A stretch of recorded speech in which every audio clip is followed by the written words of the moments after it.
"You're too emotional for this job," he told me in that calm CEO voice. I treated it like feedback until a DNA envelope showed up under our office Christmas tree. If that sounds dramatic, wait for the part where the tree did the talking. And I'm 28, an executive assistant at a tech startup in New York City. Brooklyn walk-up, MetroCard on fumes, iced coffee even in December. My days are calendars, travel, board decks, and making a stressed founder sound sane on Zoom. I wanted a path into operations. Instead, I slipped into a boss romance I never signed up for. Late texts, late nights, forbidden love drama with HR written between the lines. NNTHE first red flags were packaged as favors. After our product launch, he thanked me with a Tiffany bracelet, said I held the company together. Then, lighter tone, "Without me, you're nothing." It hit like a rule. I kept the bracelet in my desk drawer, cold metal against pens. A symbol is still a symbol. That was the moment I should have paused. NNHE scheduled growth check-ins at 10:45 p.m. The office lights dim, Sonos low, fake garlands smelling like pine and plastic. He paced with an iPhone while I fixed typos in his keynote. "Don't overthink this. It's for your own good," he'd say. It sounded like mentorship. It felt like control. I know the difference now. NN December came with carols and catered sliders. The party was at our Soho office.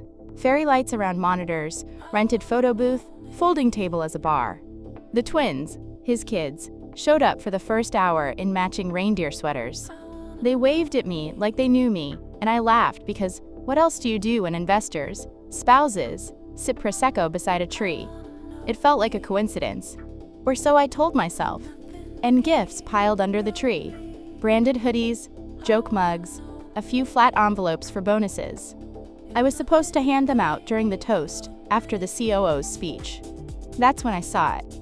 A white envelope with a generic lab logo, heavier than cash, and taped like someone cared too much. We don't put courier mail under a tree. It didn't belong there. Small detail, big chill. And I asked HR if we were expecting lab mail. She checked the courier sheet and shook her head. "Probably a mix-up," she smiled. My hands were sweating. The paper felt medical and wrong. I slid it to the back of the pile, told myself to follow the script, pass the gifts, smile for photos. I didn't hold that line for long, and you can guess why. NNTHE CEO's wife arrived late, cheeks cold, coat still on. He tapped a glass for quiet.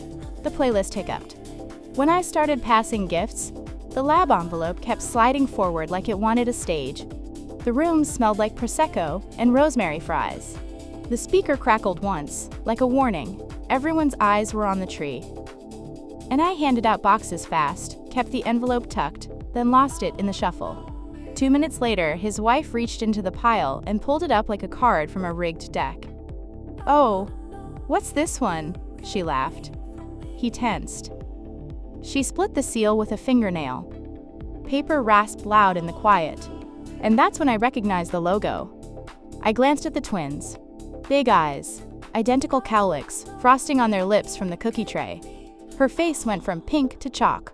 Inside the envelope, a DNA confirmation with 3 names visible through the fold. His name, the twins, names, and a blank field I didn't want to see filled.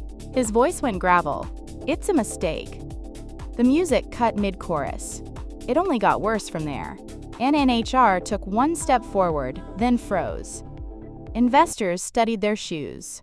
Someone lifted an iPhone, hesitated, set it down. He flicked his eyes at me like I was a fire alarm he could will silent. "Stop making a scene," he whispered to her, but she hadn't said a word. I was the one shaking, bracelet cold in my pocket. If you've ever kept other people's passwords, you know this dread. And that was the moment I knew. No one spoke for a full 10 seconds. You could hear the clink of ice melting in a glass, the hum of the air vent. Then someone coughed, and reality snapped back like a rubber band. HR's smile died first. My boss muttered, "Let's take this offline," the corporate phrase for panic. But it was too late. The offline moment was already online in everyone's eyes. NNHI's wife didn't move. She just stared at the letter. "Whose name is supposed to be here?" she asked, voice steady in the way that made men crumble. He reached for it, she pulled it away. The twins kept giggling. unaware that Christmas had just caught fire. That's when curiosity turned into dread. Because I knew that handwriting. The form request line, it was his. His email address in tiny black ink. And my initials in the requisition box, NNTHAT, was the moment I realized the envelope wasn't random. It was proof. And I backed toward the snack table, pretending to check the punch bowl. My bracelet hit the glass edge with a sharp tap. HR glanced at me, then at him, then looked away. The party playlist resumed awkwardly. All I Want for Christmas, spinning like irony on repeat. I wanted to vanish into the string lights. NNHE followed me a few minutes later, wine glass still full. You're overreacting, he hissed, leaning close enough that I smelled his cologne. Clean, sharp, expensive.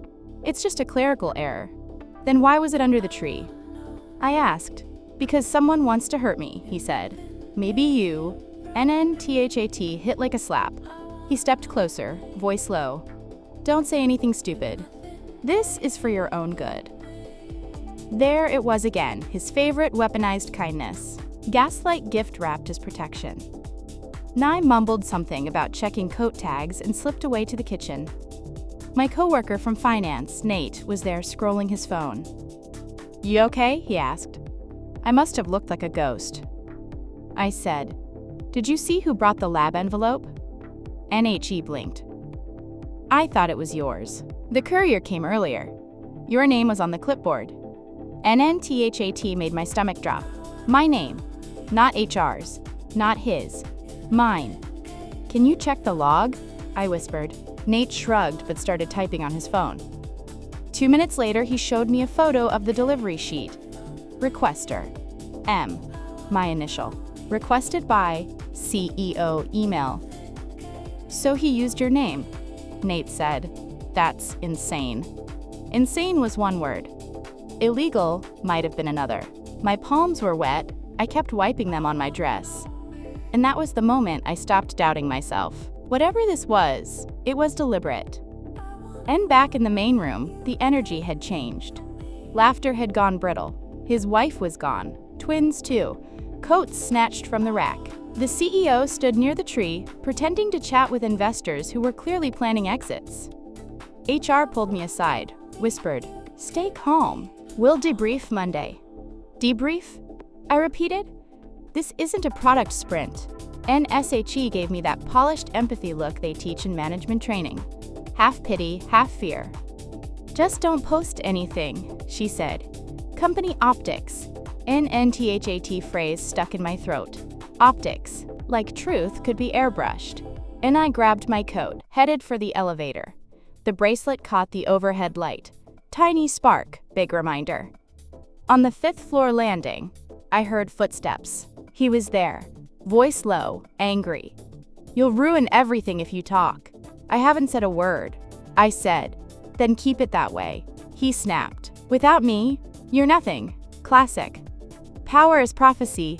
NTHAT was the moment I decided to prove him wrong. And outside, the air bit like metal. Snow flurries on Houston Street. Taxis honking. Someone's laughter echoing from a bar. I pulled out my phone and texted Nate, save that photo, off record. He replied with a thumbs up emoji. Sometimes courage starts as a screenshot. NNBY, the time I reached the subway, Slack was already buzzing. Anonymous DMs. Is it true? What happened at the party? The story was alive, breathing through wires. Curiosity had gone viral. I wasn't ready, but the truth never waits for permission. By Monday morning, the party hangover wasn't about champagne. It was about silence, the kind that hums louder than any Slack notification. No one talked in the open channels. People typed, then deleted. You could feel the tension through the monitors, like static before a storm. The CEO hadn't shown up. HR said he was working remotely. That was corporate code for damage control. Admin CN and I came in early, pretending to catch up on reports. Really, I wanted to see if anyone mentioned the envelope. But when I opened Slack, my stomach turned. The #random channel had a screenshot. Cropped, blurry, but recognizable. The DNA logo. Caption, so much for family values grimace. The post vanished within minutes, but the damage was done. That's when I realized this wasn't a secret anymore. It was a countdown. I made coffee just to keep my hands busy. The smell of burnt espresso filled the kitchen. Nate came in, whispering, "You didn't post that, right?" I shook my head. He nodded slowly. "Someone's pushing it. Might be his wife." He wasn't wrong.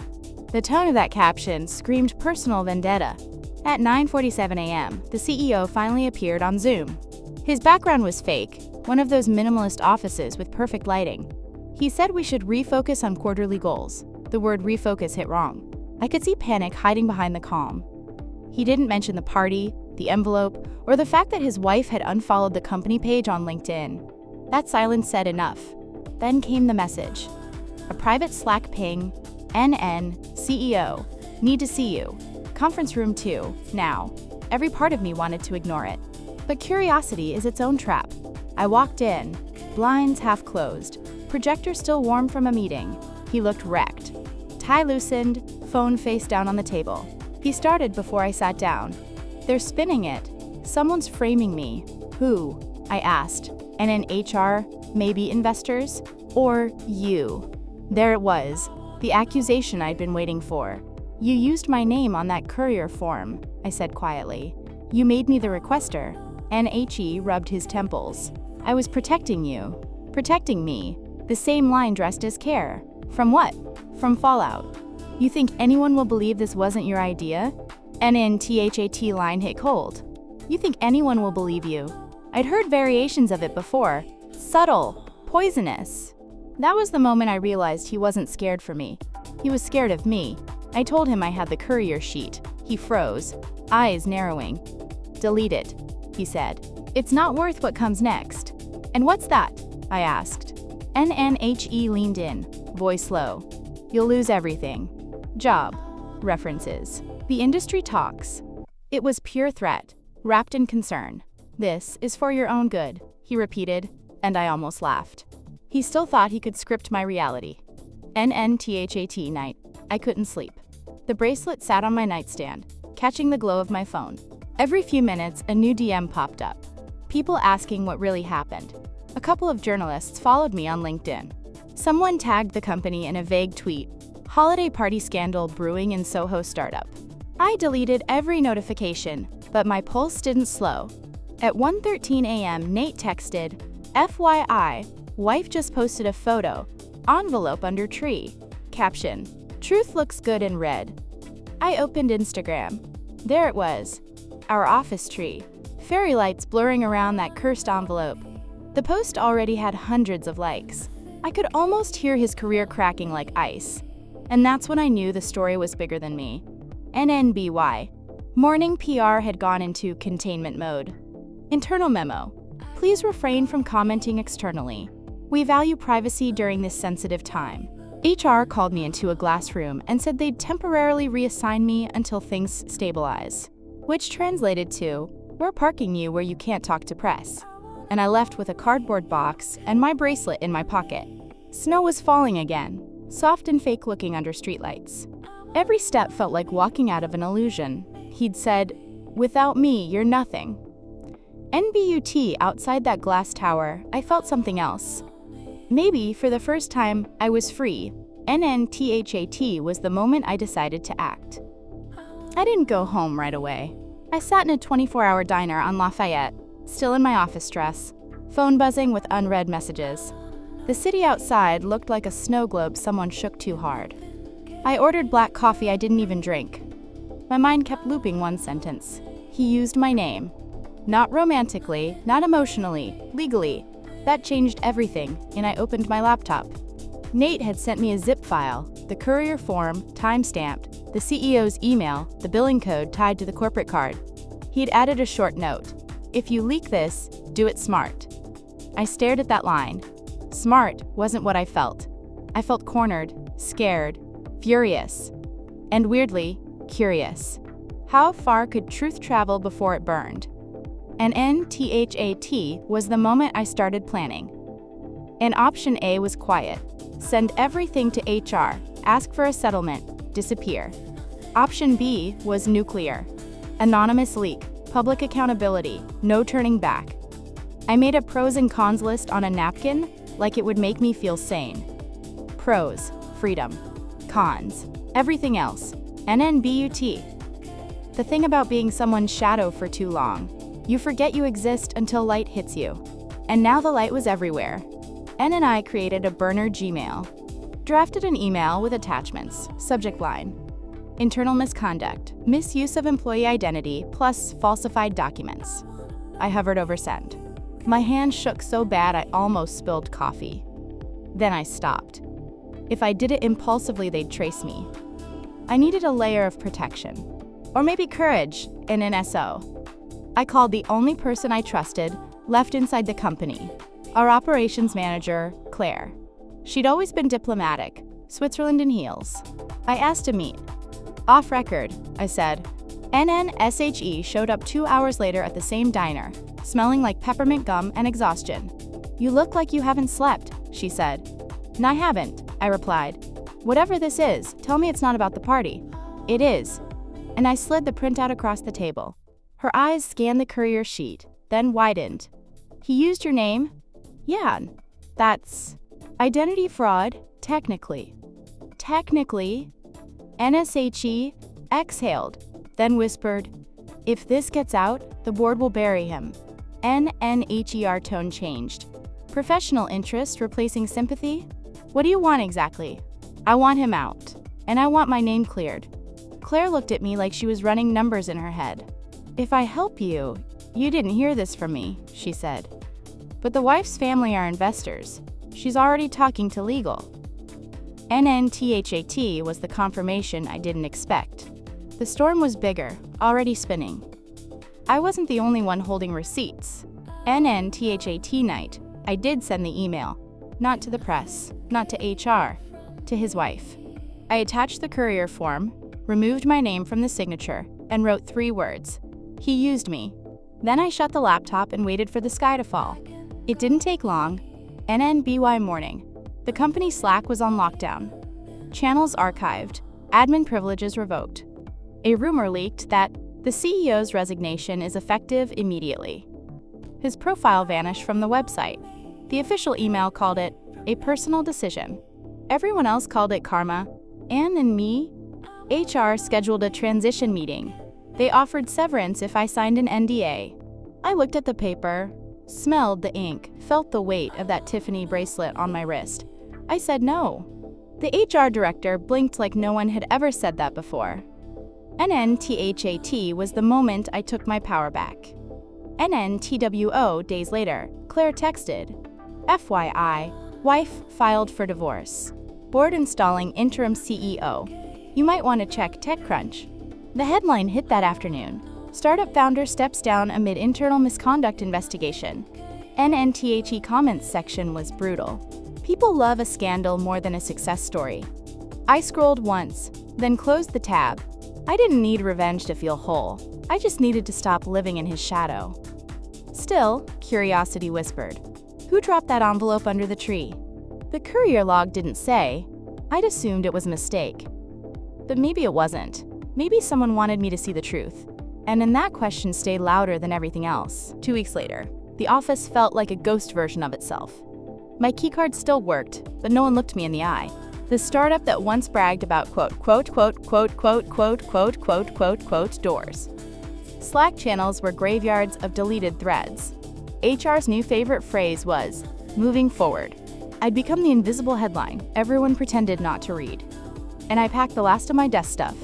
Sticky notes, a stress ball, that cursed Tiffany bracelet. The metal felt colder than usual. Someone had taped a post-it on my monitor. We're rooting for you. No signature, maybe Claire, maybe guilt. Either way, I peeled it off and shoved it in my pocket. Small kindnesses don't erase big betrayals. Before leaving, I checked one last email. The sender line froze me. Anonymous. Subject: for your peace of mind. It was a scanned courier request, the same DNA order, but from the wife's account. Her handwriting, her signature. Dated 2 weeks before the party. My pulse kicked. She had ordered the test herself. Not me. Not him. She'd known. NNTHAT was the moment I realized the mistake was a setup. But not by him. She'd orchestrated the reveal. Planted the envelope under the tree. Public humiliation by design. And somehow, I'd been the perfect prop. The assistant with just enough proximity to look guilty, just enough innocence to make it tragic. It wasn't just revenge, it was theater. And I sat back, breathing in that stale office air, the mix of burnt coffee and Lysol wipes. My hands were trembling, but for the first time, not from fear, from understanding. She hadn't destroyed me, she'd freed me. Because now, everything was out. No more hiding. No more pretending that mentorship meant anything pure. Still, one line in that anonymous email stuck with me. Sometimes the truth needs a stage. It didn't sound like her. It sounded like someone else. Nye texted Nate. "You ever think the courier drop wasn't an accident?" NHE replied almost instantly. "I saw who signed for it. Claire." Nye stared at the screen. Claire, the one who'd said she was Switzerland. Neutral, calm, helpful. She'd handed me the printouts, guided me to the truth. But maybe she'd guided me too perfectly. She'd always hated him. His arrogance, his shortcuts, the way he took credit for her work. What if she'd fed the wife the evidence and used me as the delivery system? It only took a second for the full picture to click. Claire had orchestrated everything, a chessboard of favors, alliances, optics. I wasn't collateral damage.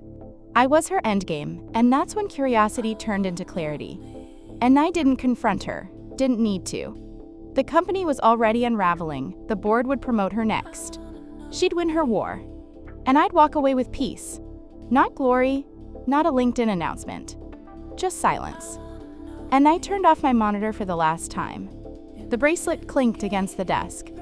I left it there. Let it belong to the ghost of who I was. Outside, New York looked bright, mean, and alive. Somewhere behind me, people were rewriting the narrative. But the truth? It was already archived in inboxes and Slack threads. It would surface again. It always does. Now, when people ask why I left, I say, company politics. It's easier than saying, my boss's DNA test showed my life in triplicate. Sometimes I still wonder, if I hadn't found that envelope, would I still be smiling at his jokes, rewriting his speeches, convincing myself it was mentorship? Probably. That's what scares me most. NNTHE funny thing is, the twins still send Christmas cards. No return address, just crayon drawings of trees and stars. One of them wrote, "Hope you're happy, Mommy." I stared at that for an hour the first time it came. Maybe they just remembered a kind face at a party. Or maybe kids always see what adults pretend not to. Either way, I kept that card, not as proof, as closure. Because sometimes the truth doesn't destroy you, it rebuilds you in silence. And if you were me, holding that envelope under a Christmas tree, would you have opened it or walked away?